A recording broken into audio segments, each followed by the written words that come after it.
We started now close to 3 years ago. I launched, I think, at like 1 p.m. I got my first customer 30 minutes after that. I think 10 minutes after I got the second person, maybe an hour after I got the third person. At this moment, I knew that I need to stop everything else I'm doing in life. We did 1 million ARR in exactly 117 days. We've been growing ever since, bootstrapped without any external funding. It's just me and the team, that's it. My opinion is that you'll see an explosion of more and more bootstrapped companies doing insane numbers of revenue that were not possible before.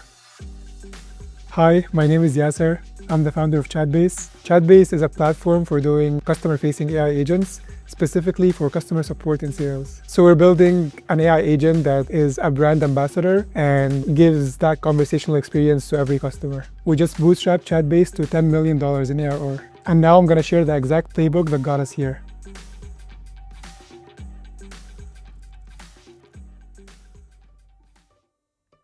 Why did you bootstrap?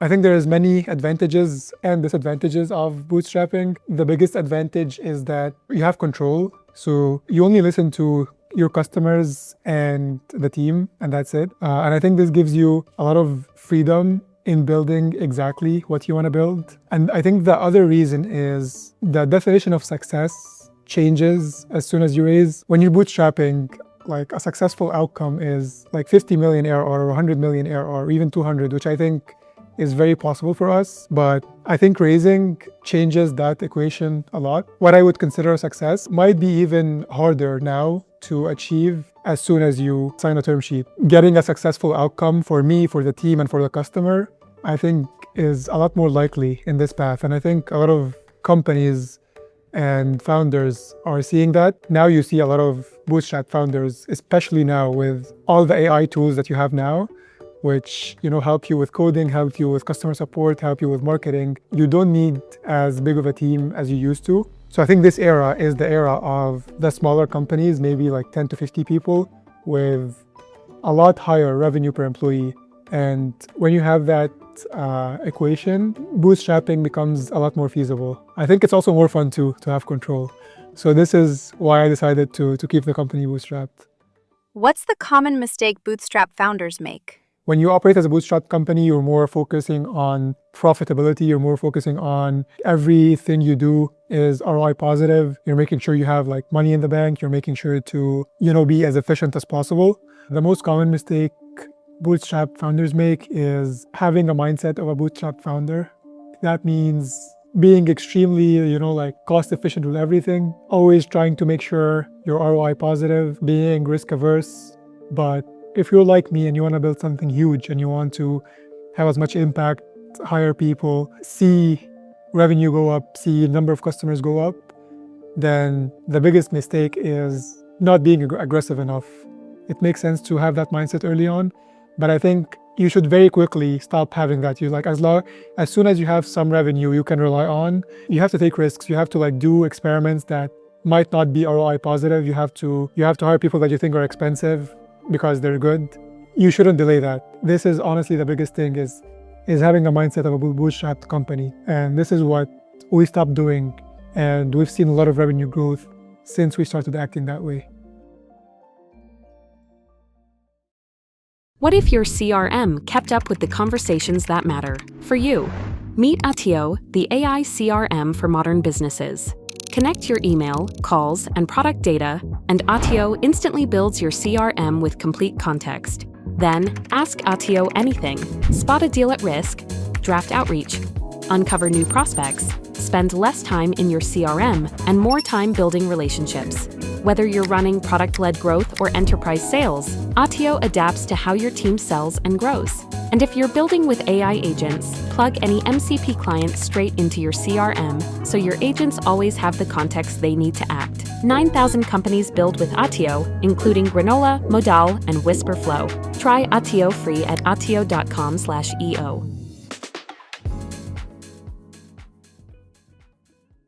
Why did you become a builder? I started university in Canada studying computer science. Everyone is affected by their environment.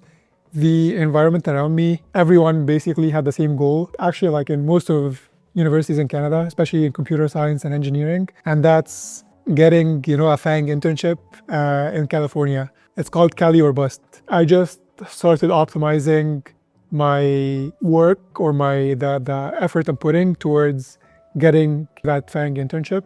I got it. I did an internship at Tesla. I did another one at Facebook. Everything is very new, so it's very exciting. But I think very quickly I did realize that maybe this is not the environment for me. The reason was it just felt too, too safe, too structured. It's mostly optimizing for the highest chance or the highest likelihood of making above $200,000 a year, which is a fine goal. But I think for me, I just was very inspired by people who are building companies, and I think it's such a privilege to have the freedom, to wake up and decide, hey, this is what I want to build. I have this vision and I want to bring it to life.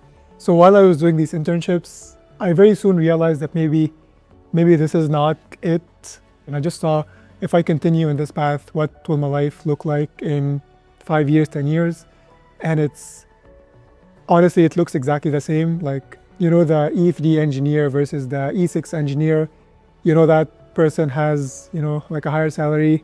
They have more status within the company. I think this is of course an amazing life, and a lot of people would want that, but I just wanted this ability to create things.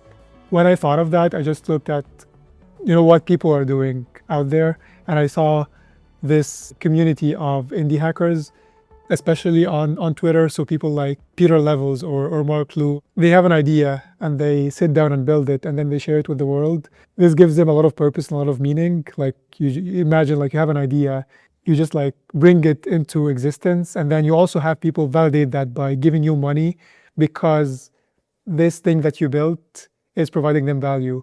When I did those things, it gave me a lot more skills that is actually needed when it came time to build Chatbase. I don't think I used any of the things that I learned at those bigger companies, but I used a lot of the things that I learned when building those smaller projects. And I think you'll see that even the most impressive founders, you'll see they always have projects that they were building, some of them very small one-person projects, some of them bigger, but you always see some hint that they started with an idea and they wanted to bring it to the world. And then by doing that over and over again, one, they acquire the skill, two, they acquire the confidence, and then three, they come up with better ideas for better products. And that's exactly what happened with me. You learn how to build a company by building a company. I think any skill that you learn at a big company is mostly irrelevant because it's just a completely different dynamic, completely different goals, completely different kinds of people you're working with. If you know the goal is to build this specific company, the only way to get to that goal faster is to just start.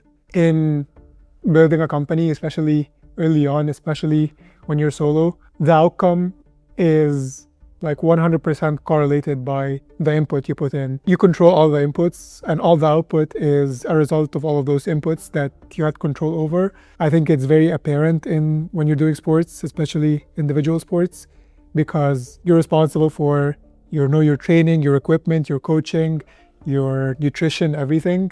And your outcome is solely based on your input and your training. You win because you won, and you lose because you lost. Taking that mindset to building companies, I think, is very beneficial. Knowing that you control your destiny gives you comfort. I knew I was smart enough to do this. I knew I had a lot of energy. I had the conviction. So it didn't make sense to me to not tie that skill and that energy to the outcome. I think for anyone that has a similar mindset, starting a company is a no-brainer. How did Chatbase start? When I was building these other projects, some of them were using AI because this was very early on in the start of the AI wave before ChatGPT was launched. So I was building things, and when you're building things, you see other people building things, and you see some limitations in what you're building, and you see some new ideas and new opportunities. So while building other things, it became obvious to me that, there is this one idea that it doesn't seem to me that anyone is doing, but it was obvious to me that this is extremely valuable. This felt to me that if I don't do this now, someone else will, because to me it was such an obvious idea. The idea basically was you have these powerful models, language models that are trained on all this general data, but they don't have specific data to a specific person or company or customer. Or like my first example was a book. So the very first version of Chatbase was uploading a textbook or uploading a book and then just chatting with it. I found that idea because I was doing other projects in the space. And when you do that, you see like the gaps, you see the opportunities, and then you come up with new ideas.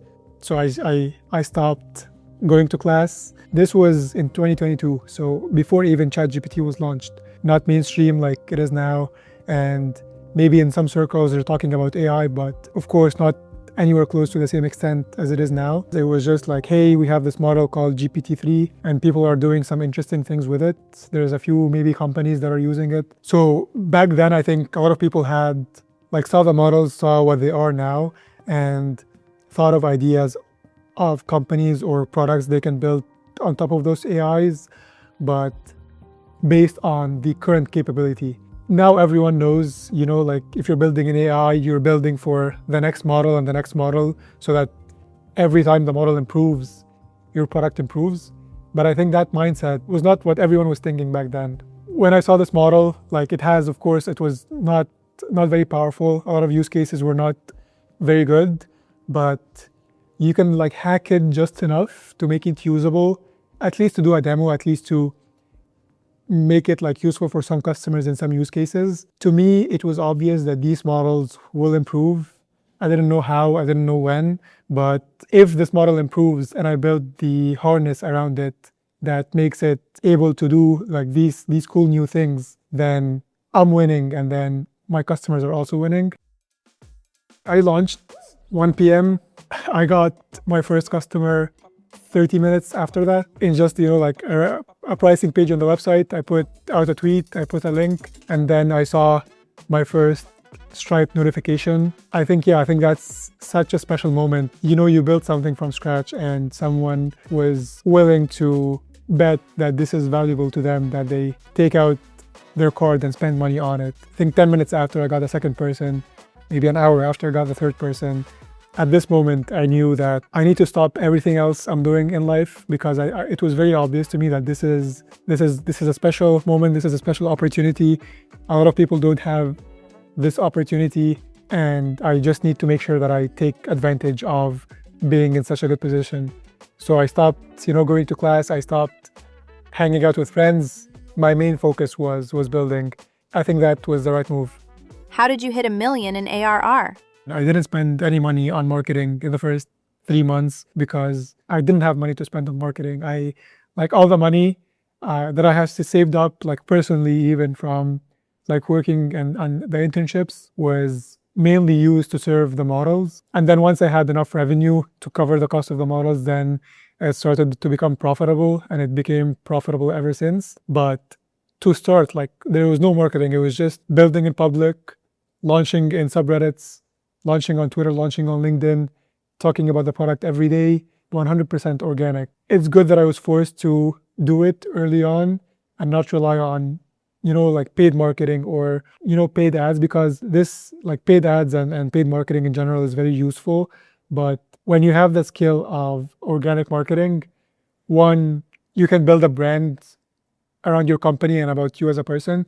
And then two, the efficiency of paid marketing becomes much, much stronger. Having that constraint of not having money to spend on marketing made it actually so that when we had money, that money went a lot further when we actually spent it on marketing. First month, we were at 3,000 MRR. I think I posted about being ramen profitable. I think second month, it was close to 40, and then it was 60, and then we got to 1 million ARR 117 days in from that first tweet. It also helped me like make an intentional decision to not have Chatbase as a lifestyle business. It is addicting to see the graphs go up. It is addicting to talk to customers and see how valuable the product is. It is addicting to hire people that you like and build stuff with them. I think getting there so quickly was so helpful to just like discard the idea of I'll just keep this as like, a side lifestyle business, and made me focus on making this a very big success early on. 0 to $1 million versus $1 million to $10 million. What changes? Like the problems you're facing when you're going from 0 to 1 million are very different than the problems you're facing going from 1 to 10. And I imagine 10 to 100 is also going to be very different. 0 to 1 is more about finding what people want and like building that. And like, I don't think that's very hard. I think it's just about putting in the time and effort into talking to customers and like building and talking to them again. And it's just more about like, you can brute force this. You can brute force this by putting in the work. I think going from 1 to 10, a lot of it is also, there has to be like some, like leadership skills. You have to have some ability to sell. You have to have like ability to like explain your ideas, explain your product clearly. For some people, maybe that's not very natural. Also, a big part of it is building the culture, building the team, building the, as I said, like the energy, the incentives, the processes. That's just like a completely different game from going from 0 to 1 with like maybe a 3-person team. That's not easy to do. Like a lot of people don't have the skills to do that. From what I've seen, going from 10 to 100 is also a completely different beast. But I think like a lot of the things you learn going from 1 to 10 is extremely helpful because like you have to have a lot more skills to be able to have the performance to get there. How did you reduce churn early on? When we started, our churn was high, and the reason was, especially at the start of the AI wave, a lot of people were experimenting with these new tools. They didn't know anything about like how capable these tools are, what use cases they're good for. And then the company was also very new. So a lot of features that we have now, we didn't have back then. As a result of that, you will have high churn. The reason we don't have high churn now and the reason we have customers stick with us for a long time is because they see the product improve every day. I think even if it's not something that customer specifically needs or use, I think seeing like that this company cares enough to push out stuff every day to customers, and like this is how fast they're shipping. I think this sends a signal that like we're building this for you. We are putting effort into making this a better product. So that was just like making sure that we're shipping, and then all of these improvements are visible to customers. I think that helped a lot with reducing churn. The other aspect of it was just improving the product. Like when you start a product, especially when you get a lot of traction early on, that's not the best version of the product. The best version of the product is after you get feedback from the customers, after you talk to them, after you collect insights from all of these hundreds or thousands of customers, then you realize, oh, hey, like this is actually what I want to build. And then when new customers come in, they see like the problem that 10 other customers have faced is already solved. Just listening to them and getting calls with them, seeing how they use the product, and making sure they're set up correctly, making sure they're live with the product in production, and like seeing all the hurdles they faced along the way and making sure we remove all of them. I don't think there is like, a specific like cancellation flow, or like hiding the cancel button or anything like that, which will help with your churn. Honestly, I think it just comes down to how good your product is and how good is it at communicating its value to the customer. Early on, what we did was we built features, we like released them, and then it's just very hard for people to see or use. Sometimes people would churn for a reason that we have already solved. Like there's a feature they want already exists, but back then our product didn't do a good job at communicating that feature or making it easy for them to use. So what we did is we just like overhauled our own onboarding flow to make sure that like there's different paths depending on like the persona of the customer. For every path, we make sure that we surface all of these capabilities and like how to set it up as you're onboarding. And then also we started to give them the option to talk to one of the team so that they feel like there is a person, behind this website that cares enough to get on a call with them and help them get set up correctly. But even if for some reason you still couldn't, you at least know that there is a person that cares enough to get on a call with you and help you get set up. It's just like consistent product improvement over a long time. You'll just see the churn graph go down. Anything else that claimed to have like a big impact on churn that was not about improving the product was probably more of a waste of time. What are your thoughts on PLG? PLG is extremely powerful, but I think it's just harder to do. It's actually much easier to do sales than to have a very powerful PLG engine that is always working and is always providing customers and making sure that those customers are successful. Like the easy thing is to get on sales calls, set up the product for the customer, make sure like all their questions are answered, and that's it. That's the easy thing. The hard thing is to build a product that is extremely intuitive. People can just like go into it and sign up and without much effort be successful with it, especially if it's powerful. I think it's not smart to leave a lot of interest on the table without taking advantage of it. For some reason, like wanting to be PLG only, it is good to work with bigger companies. It's good to like help them onboard. It's good to get on calls with them. It's fine to have like the long sales processes if it means you're able to make sure that they're successful. So I think the reason a lot of companies start with sales-led or even start with PLG but end up doing sales-led at some point is because sales is just easier to do than like an extremely powerful product that's only growing from PLG. But I think there is a huge advantage of starting as a PLG product with self-serve as the main interface and then from there going into enterprise. And the reason is you're forced to make a good product because there is no one to like handhold your customers and like make sure they're successful because they're just like signing up on their own and like using the product on their own. So you're just kind of forced to have like a good, intuitive, simple, but also powerful product to use. And that's valuable whether or not you're doing sales. So having that foundation of like a strong self-serve platform and then on top of that, adding like a sales-led approach gives you extremely powerful products. And that's why I think Stripe is like a very strong example of that.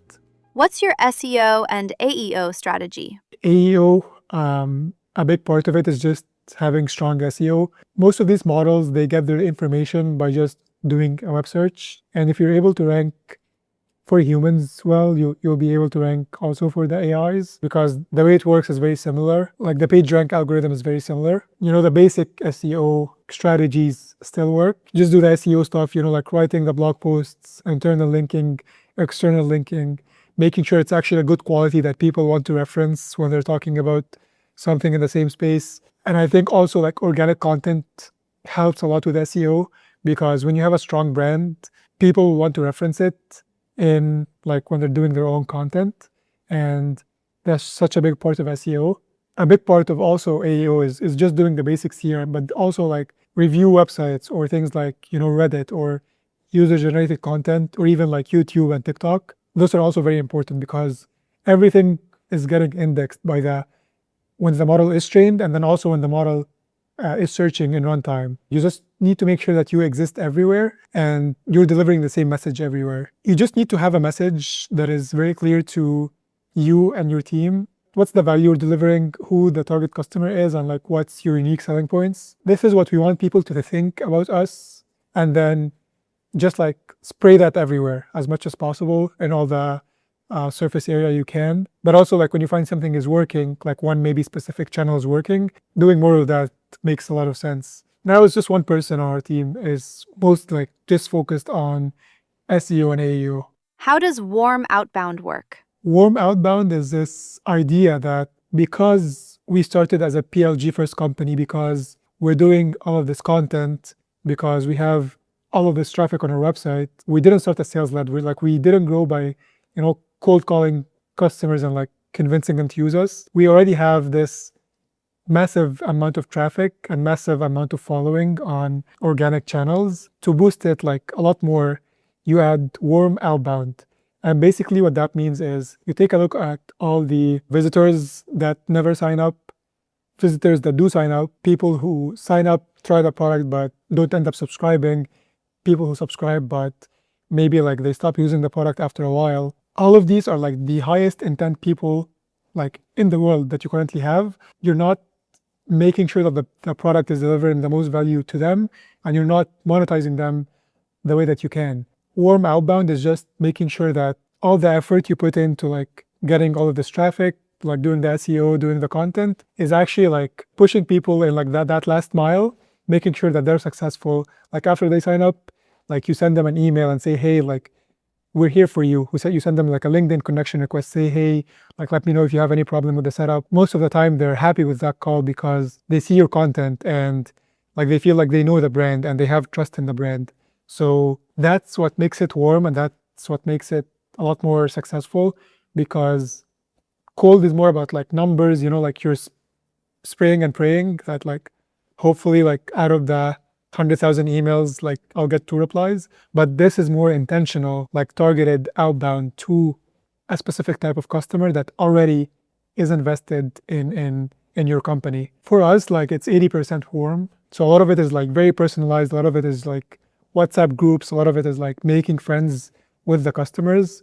And it is very high touch, and it's very like fulfilling also to our team, because you get to like build relationships with those customers, and like you get to actually solve their problems by just talking to them. How do you experiment with pricing? So when we started, Chatbase was more of a B2C tool. Like you upload textbooks or you upload books and then you chat with them. The pricing then was $10 and I think $30 was the other plan. When we transitioned into B2B, of course, that changed. We still have like very inexpensive plans for maybe like very smaller companies or single developers to try out the product. We started at like $19 as the lowest plan. We're now at $40 as the lowest plan. And then we also experimented with moving the highest self-serve plan from 300 to 500 as we increased the pricing. And we increased the pricing because the product just became more powerful, and you're using more tokens for more reasoning, and like you're solving much more complex issues. When people saw the price increases, we basically didn't have like any change in churn, because people were seeing a lot more value from using the tool than like the price increase. I think you want to make sure that like you treat your customers well, and like you're not just like trying to increase the price as much as you can all the time. But at the same time, it is a good idea to experiment with the product. And also like experimenting with the pricing gives you a better idea on what type of customer is getting the most value out of your business. So like you can talk to them more and understand their use case more. And as for like what pricing change made the biggest impact came from moving up market. When we did that, it was very obvious that this is the way we're growing from this point onwards. Maybe the biggest mistake was not experimenting more. I've never seen a company like regret experimenting with their pricing, but I've seen many companies not experimenting enough with their pricing. The only balance that you want to make sure you hit is that you make sure that you still support your older customers that have used your product and have gotten value from it. Make sure that you find a balance where your customers are getting a lot more value than what you're charging them. The best pricing would be like you're just giving them so much value that they don't care about like the price they're paying you. Why revenue over margins? If you're choosing between like high margins, less revenue, or more revenue, less margins, better long-term play is higher revenue, more customers, even if it comes with less margin. I think a year ago, we decided to buy billboards in San Francisco because we wanted to have more brand awareness here. It was not obvious how much of an impact that will make and like how much ROI that will give us. But some things, are not measured by return on ad spend. Some things are just more like this is increasing awareness, and this is going to help you in the long run. This is increasing your brand capital in general. On paper, it will reduce your margins like very drastically, especially if you're like a smaller company. These are the things that you need to be doing if the goal is to build something as big as possible. And some of the time it's not going to work. If you're smart enough, hopefully most of the time it will work. The job is to take calculated risks. Co-founder or solo? There's 2 different decisions people need to make when they're starting a company, whether you want to find a co-founder to work with or not, and then whether you want to raise or not. For both decisions, it depends. I think if you want to build a company and you don't have an idea of who you want as your co-founder, it's like you want to still search. I think it's going to be very, very hard to find like a co-founder. I think the best co-founders from what I've seen are people who have known each other for a while, and they have, like a lot of trust and confidence in each other's abilities. Of course, like there's some exceptions to every rule, but I think in general, it's such a big risk. Say, hey, I'm going to try to find a co-founder and start working with this person, and a year in, or like maybe even a few months in, you realize that this was not a good decision. Like having an amazing co-founder is better than being solo. Having a mediocre, maybe like slightly worse co-founder is probably a lot worse than being solo. In my case, I didn't even have the time to think about whether or not I should have a co-founder. You just need to have extreme confidence in their values as a person, but also their skills that complement you. When should you raise? It depends on what you define as a successful outcome.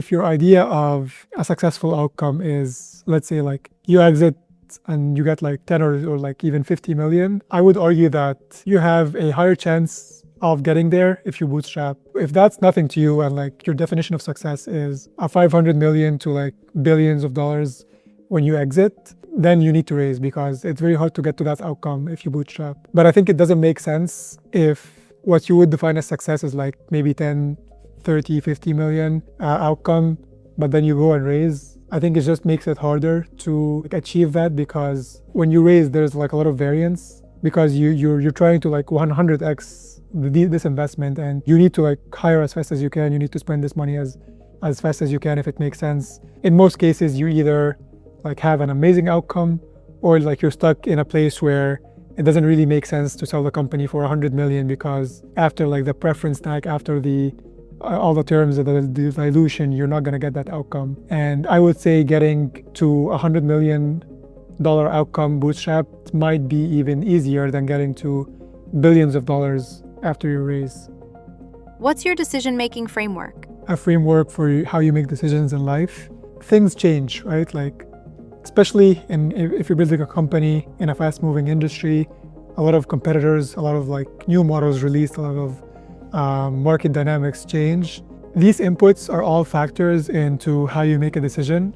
A lot of people have a lot of, pride and ego behind the decisions they're making, especially if they make that decision publicly, because you don't want to look bad, in front of your employees or in front of your team when you go back on a decision you made. But I think it's actually like, it is a sign of low self-confidence if you make a decision, like some time passes, the inputs change, you realize that this is not the best decision moving forward, but your ego is not allowing you to go back on that decision.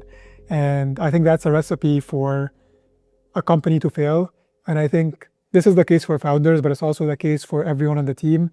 Everyone should know that dynamics change very quickly, and we need to make sure that we're not sticking to a decision we made like 2 weeks ago because we don't want to hurt someone's feelings. Every day we wake up and we see the inputs. We know like why you made the decision 2 weeks ago, but you also know what changed. And based on whatever changed, does it make sense to do something else? And if the answer is yes, in 100% of the times, you need to do that something else. And I think it's the job also of the founder to instill a culture where like going back on a bad decision is encouraged when you're building in such a fast-moving industry. Maybe it's useful to ignore the noise. Like if you look at all the people that fell into the trap of listening to what everyone else is saying in the space about like, GPT wrappers and like how there's no future, so they stopped building. But that was not the right idea. Now GPT wrappers have rebranded to model harnesses, and now like they're all the hype, And now like you see companies that have raised, they're now like are doing more than 100 million in ARR in 3 years. You could like if they listen to the people that were saying, oh, this is a GPT wrapper, then maybe they're not going to be in this position now. Takeaway here is to just like people are going to speculate. Maybe they're right, maybe they're wrong, but you don't lose anything if you just put your head down and just like work on building something valuable. I'm happy that I did that 3 years ago.